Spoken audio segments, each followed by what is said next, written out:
الحمد لله رب العالمين الصلاة والسلام على خاتم النبيين وعلى آله وصحبه أجمعين أما بعد فأعوذ بالله من الشيطان الرجيم بسم الله الرحمن الرحيم قال الله تعالى في سورة البقرة ومن الناس من يتخذ من دون الله أندادا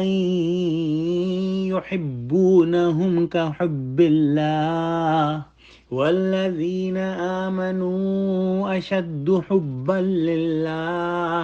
ولو يرى الذين ظلموا إذ يرون العذاب أن القوة لله جميعا وأن الله شديد العذاب۔ ترجمہ: اور بعض لوگ ایسے ہیں کہ جو غیر خدا کو شریک خدا بناتے ہیں اور ان سے خدا کی سی محبت کرتے ہیں، لیکن جو ایمان والے ہیں وہ تو خدا ہی کے سب سے زیادہ دوستدار ہیں۔ اور اے کاش ظالم لوگ جو بعد عذاب کے وقت دیکھیں گے اب دیکھ لیتے کہ سب طرح کی طاقت خدا ہی کو ہے اور یہ کہ خدا سخت عذاب کرنے والا ہے۔ پچھلی آیت میں ہم نے توحید کا ذکر پڑھا اور توحید کے دلائل اللہ سبحانہ وتعالی نے بیان فرمائے۔ اس کے بعد اب لوگوں کی حالت بیان فرمائی جا رہی ہے جنہوں نے توحید سے منہ موڑا اور شرک کو اختیار کیا۔ ان لوگوں نے اللہ تعالیٰ کے علاوہ معبود تجویز کر لیے جن کو وہ اللہ تعالیٰ کے برابر سمجھتے ہیں، ان کی عبادت کرتے ہیں، ان کے لیے نذریں مانتے ہیں اور ان کے لیے جانور ذبح کرتے ہیں۔ ان کا حال بتانے کے بعد فرمایا کہ یہ لوگ ان باطل معبودوں سے ایسی محبت کرتے ہیں جیسے اللہ تعالیٰ سے محبت ہونی چاہیے۔ یہاں محبت سے تعظیم اور فرما برداری مراد ہے۔ مطلب یہ کہ یہ لوگ اللہ تعالیٰ اور معبودان باطلہ کے درمیان برابری کرتے ہیں اور باطل معبودوں کی تعظیم اور اطاعت میں اس طرح لگتے ہیں کہ جیسا کہ معبود حقیقی کی عبادات اور اطاعت کرنا لازم ہے، چونکہ وہ ان کو اللہ کا ہمسر سمجھتے ہیں۔ بعض مفسرین نے لفظ اندادہ سے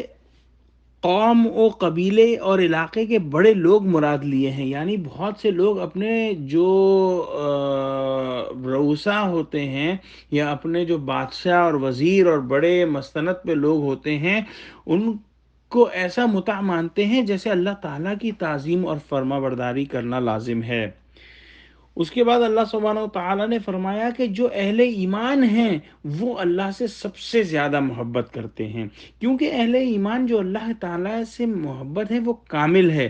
اور مضبوط ہے۔ ان کی محبت میں کبھی کمی نہیں آتی، وہ کبھی بھی اللہ تعالیٰ کو چھوڑ کر دوسروں سے مدد نہیں مانگتے اور غیر اللہ کی کبھی بھی عبادت نہیں کرتے، برخلاف بت پرستوں کے کہ جب وہ مصیبتوں میں گرفتار ہوتے ہیں تو بتوں کو چھوڑ کر صرف اللہ تعالیٰ کی طرف رجوع ہوتے ہیں۔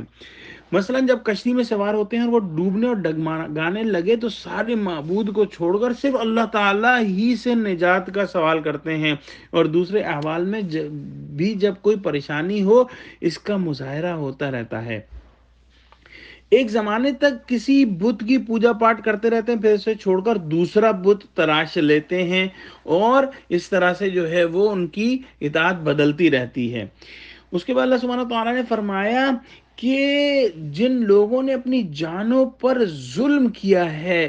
وہ قیامت کے دن جب عذاب دیکھیں گے تو اس وقت جان لیں گے کہ ساری قوت اللہ تعالیٰ کے لیے ہی ہے، اور اس موقع پر ان کو بہت زیادہ ندامت،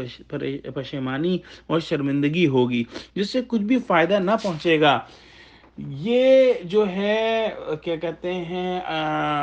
پشیمانی اس وقت ہوگی جب یہ عذاب دیکھ لیں گے، اور اس وقت کوئی فائدہ نہیں ہے۔ فائدہ تو ابھی ہے کہ آج سے ہی ہم اپنے آپ کو، اپنے دلوں کو ہر قسم کے شرک سے جو ہے وہ پاک کر لے، صرف اور صرف اللہ سبحانہ وتعالیٰ سے لو لگائیں، صرف اللہ ہی سے مانگیں، خالص اللہ ہی کی عبادت کریں اور یہ یقین رکھیں کہ اللہ سبحانہ وتعالیٰ کے سامنے ہم کو جو ہے وہ پیش ہونا ہے اور ہم کسی قسم کا ظلم نہ کریں۔ بات پہلے بھی بیان ہو چکی ہے کہ ظلم جو ہے، جو شرک جو ہے وہ بہت بڑا ظلم عظیم ہے جس کے اندر جو ہے اللہ سبحانہ وتعالیٰ کے برابر کسی کو جو ہے وہ بنا دیا جائے۔ یا اللہ پاک ہم کو ہر قسم کے شرک سے محفوظ رکھ، آمین۔ وآخر دعوانا الحمد للہ رب العالمین، والسلام علیکم ورحمۃ اللہ وبرکاتہ۔